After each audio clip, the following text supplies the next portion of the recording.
In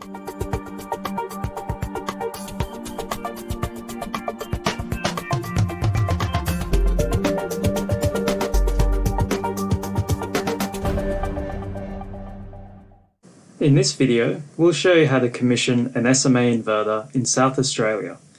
This is for compliance to TS129 from South Australia Power Networks and new regulatory changes for smarter homes by the South Australian Government. The first requirement is that inverters have passed the voltage ride-through test. Consult the South Australian Government's approved inverter list to find inverters which have passed the VDRT requirement. SMA inverters which are listed will need to be commissioned with the AS4777.2 2015 country standard, as well as have the latest firmware. The next requirement is that inverters are commissioned with the correct volt-var, volt-watt, and V-non-max settings, as defined in the TS129 technical standard from South Australia Power Network. To make the relevant setting changes in the inverter, you need to first connect to its web user interface from a smart device. In this video, we are showing you how to do it with the SMA 360 app. Once you scan the QR code, your phone will be connected to the Wi-Fi network built into the inverter. If you would like to use another method that is available, please consult the relevant operating manual for the inverter. In the case of this video, the inverter has already been commissioned. Therefore, you will need to remember the installer password so that you can log into the inverter. Otherwise, at this screen you will be asked to set the installer password. Once logged in, you will be presented with options to commission the inverter if it has not yet been commissioned.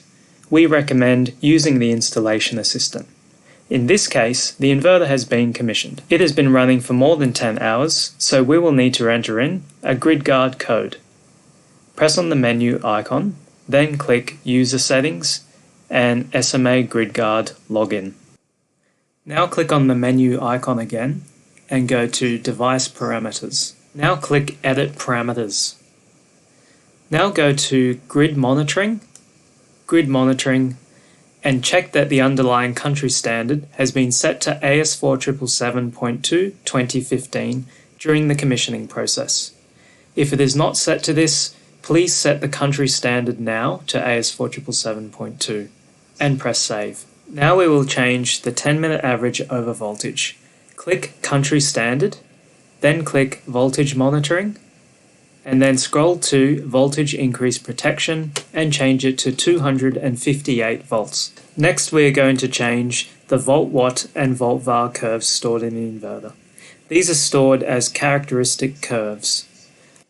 Now scroll down to System and Device Control and click on Inverter. Then scroll down to Reactive Power Mode to enable the volt-var curve. Change this to Reactive Power Characteristic Curve. Now we'll need to edit the characteristic curves for the volt-watt and volt-var response. Scroll down to Configuration of the Grid Integrated Characteristic Curves, then click Characteristic Curve. Curve A is volt-watt, whereas curve B is volt-var. Change the number of points for curve A to 4, then press Done. Now we must ensure that both the volt-watt and volt-var responses are activated. Click Configuration of Characteristic Curve mode, and then make sure that activation of Characteristic Curve A is on, and Characteristic B is also on. Now scroll down to supporting points of the Characteristic Curve 1, which is the volt-watt curve. We will need to set the X values to match the voltage points of the volt-watt curve, as shown on the screen.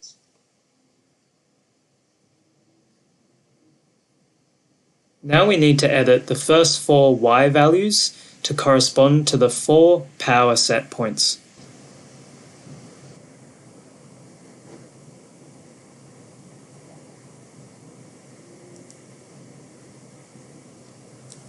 Next, we need to update the supporting points of the characteristic curve 2, which is the volt-var curve. Change the X value settings to match the voltage points of the volt-var curve, as shown on the screen. Now we need to change the first 4 Y values corresponding to the reactive power set points in the volt-var curve. When you've finished changing all your settings, scroll to the top of the page where you can review the setting changes you've made. When you're happy with these, press Save All. The next requirement that needs to be met is for remote disconnect and reconnect by a relevant agent. There are several approaches that may become listed. The first solution uses SMA as the technology provider for remote control.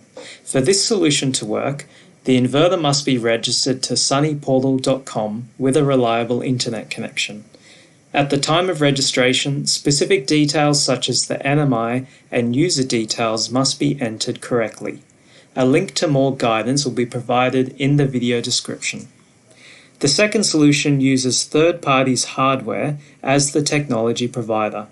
These solutions require the activation of the inverter's Modbus TCP interface, which will be demonstrated in a separate video also linked in this video's description. Other solutions may be listed in time, and so it is important to speak with the relevant agent and technology provider to ensure your installation is correctly configured.